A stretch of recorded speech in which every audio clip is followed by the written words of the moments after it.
पीटते हैं जोर जोर से, वैसे यहाँ पे एक बार बोलिए कि भोला।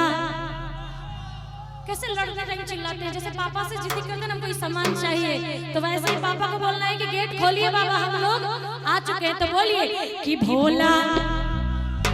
सब पंचड़ बम बोलिए, बोल बम सब पंचड़ बम। एक बार बोलिए कि भोला। एक बार ताली बजा के जरा दोनों हाथ तक उठा के बोलिए कि भोला बाबा हो जल्दी भोला मंदिर वाले भोला बाबा हो जल्दी भोला मंदिर वाले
बोलिए बोल बाबा नगरिया दूर है जाना जरूर। आइए